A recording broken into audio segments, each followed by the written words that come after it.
வணக்கம், வாழ்க வளமுடன். இன்றைக்கி சுவையான உளுந்தங்களி தான் செய்ய போகிறோம். அதை எப்படி செய்யலாம் அப்படிங்கிறத பார்க்கலாம்.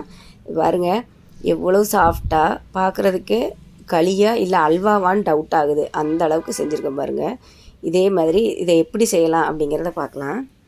இப்போ ஒரு வடைச்சட்டியில் அரிசியும் உளுந்தும் சேர்ந்து அரைச்ச மாவு, அது ஒரு 2 கப் எடுத்துக்கோங்க. 4 ஸ்பூன் நெய்யை விட்டு கைவிடாமல் அடுப்பு சிம்லே வச்சுட்டு நல்லா வறுத்துக்கோங்க. வறுக்க நல்ல வாசனையாக வரும். அந்த அளவுக்கு வறுத்தா போதும். அப்புறம் அந்த மாவை ஆற விட்டுட்டு பச்சை தண்ணி இருக்குது பார்த்திங்களா, மாவு ஆறுனதுக்கப்புறமா பச்சை தண்ணி வச்சு கட்டி இல்லாமல் நல்லா கலந்துக்கோங்க. கட்டி இல்லாமல் நல்லா கலந்துக்கணும். அந்த அளவுக்கு நல்லா மிக்ஸ் பண்ணி வச்சுக்கோங்க. இப்போ ஒரு குக்கரில் தண்ணி நல்லா கொதிக்க வச்சுருங்க. கொதிக்கும்போது இந்த மாவையும் அதில் கொட்டிட்டு கைவிடாது கிண்டுங்க. இது கிண்டும்போது அடுப்பு சிம்லே வச்சுக்கோங்க. ஹையில் வச்சிங்கன்னா கையில் தெறிக்கும், இல்லை அடி பிடிக்கும். அதனால் அடுப்பை சிம்லே வச்சுட்டு நல்லா கிண்டுங்க. நம்ம பாட்டி அம்மா இதெல்லாம் செய்யும்போது என்ன பண்ணாங்கன்னா, தண்ணி கொதிக்கும் போது டைரெக்டாக மாவை அதில் கொட்டி செய்வாங்க. கொஞ்சமாக உப்பும் போட்டுக்கோங்க.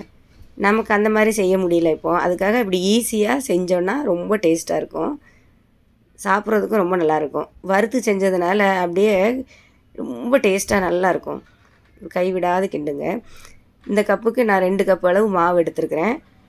1.5 கப்புக்கு மேலே 1.25 கப்பு நாட்டு சக்கரை தான் எடுத்திருக்கேன். இது பியூர் நாட்டு சக்கரை, கல் தூசி மண் எதுவுமே இருக்காது. அதனால் நான் டேரெக்டாக சேர்த்துட்டேன். நீங்கள் வெல்லம் கருப்பட்டி இதெல்லாம் சேர்க்கறதா இருந்தால் தனியாக ஏலக்காய் தட்டி போட்டு நல்லா கொதிக்க வச்சுட்டு வடிகட்டி சேர்த்துக்கோங்க. அதில் கல் மண் இருக்கும்.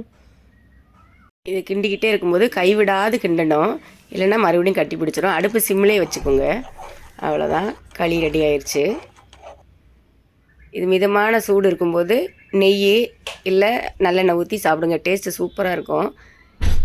இதே மாதிரி திருவாதிரை அன்னைக்கு ஈஸ்வரன் கோயிலில் இந்த மாதிரி களி செஞ்சு தருவாங்க. சாப்பிடும்போது அந்த பிரசாதம் சாப்பிட்ட மாதிரியே ரொம்ப நல்லா இருந்துச்சு. நீங்கள் இதே மெத்தடில் செஞ்சு சாப்பிடுங்க. டேஸ்ட்டு சூப்பராக இருக்கும். தேங்க்யூ.